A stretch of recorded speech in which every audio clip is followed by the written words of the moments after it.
So ఈ concept మనం తెలుసుకుంటూ ప్రపంచం అంతా తెలిసే విధంగా మనం మారాలి. మన నెక్స్ట్ తరాలు కూడా మారాలి. అంటే నువ్వు అమ్మాయి ఒక నీకు ఇందాక చెప్పాను అవతారము అని. అవును. అక్కడ మనం ఎక్కడో కొంచెం డివేట్ అయ్యాం. ఈ మానవ జాతికి మంచి చేసే ప్రతివాడు దైవమే అన్నారు, అవతారమే, అవతార పురుషుడే.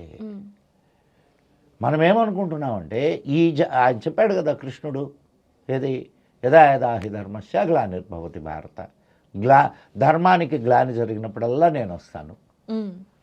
అవును. ఆయన కృష్ణుడే రాడు, కృష్ణుడు అని పేరు పెట్టుకొని రాడు. మరి కల్కి వస్తాడు అని అంటారు కదా సార్, అది ఎప్పుడో వస్తాడు. ఇంతకంటే అధర్మం ఇంకేం జరుగుతుంది సార్? ఎక్కడ నిమిషానికి ఒక 100 రేపులు జరుగుతాయి, ఎన్నో హత్యలు జరుగుతున్నాయి. ఇవన్నీ ఇదంతా దీని అంతటికి కారణం ఏంది? మనిషిలో ఉండేటటువంటి క్రౌర్యం. అవునా కాదా? కలియుగ ధర్మం అది. ప్రతి యుగానికి ఒక ధర్మం ఉంటుంది. అవును. కానీ మన వాళ్ళు ఏం చెప్తుంటారంటే కలియుగ ధర్మం కాబట్టి ఇది ఇట్నే జరుగుద్ది అని. కాదు, కలియుగంలో కూడా మంచి పైకి లేస్తూ ఉంటుంది, తర్వాత క్రిందపడి చెడు పైకి లేస్తూ ఉంటుంది. ఇప్పుడు మంచి పైకి లేచే కాలం.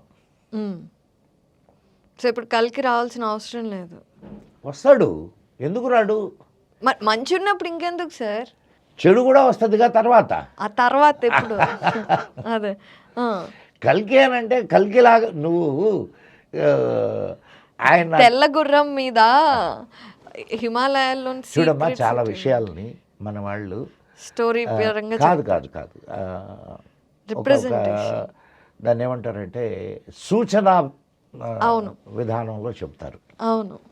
బ్రహ్మంగారి కాలజ్ఞానం తీసుకున్నాం అనుకో, దాంట్లో ఆయన చెప్తాడు, లోహ పక్షులు గగనతలమున ఎగిరేనయ్యా అంటాడు. లోహ పక్షులు ఏంది, గగనతలంలో ఎగరడం ఏంది? మిసైల్స్, విమానాలు. విమానాలు లోహ విహంగాలే కదా, లోహ విహంగం అంటారు. అట్లా వాళ్ళు కోడ్ దీంట్లో చెప్తారు. ఏమో తెల్లగుర్రము, ఆయన ఖడ్గము. ఇప్పుడు ఇంత టెక్నాలజీ పెరిగినప్పుడు ఆయన గుర్రం వేసుకొని కత్తి పట్టుకొని ఎందుకు వస్తాడు? కరెక్ట్ సార్, చాలా మంది అడుగుతారు సార్ ఈ క్వశ్చన్. అవును. సో ఆనాటి వాళ్ళ ఆలోచన ప్రకారం ఆయన్ని అట్లా ఊహించారు. ఇప్పుడు ఆయన ఒక కొత్త టెక్నాలజీతో రావచ్చు. రైట్. ఆ టెక్నాలజీయే ధర్మాన్ని కాపాడుతుంది, కాపాడవచ్చు. Who knows. Wow, wonderful thought. అవును మరి. అవును. నువ్వు ఎందుకు ఇంకా పాతకాలంలోనే ఉంటావు? గుర్రము, కత్తి, రాజు, కిరీటం. అంటే మనకు చెప్పింది అది కదా, అలాగే. బట్ యువర్ రైట్ సార్, మన పర్స్పెక్టివ్ అనేది చాలా.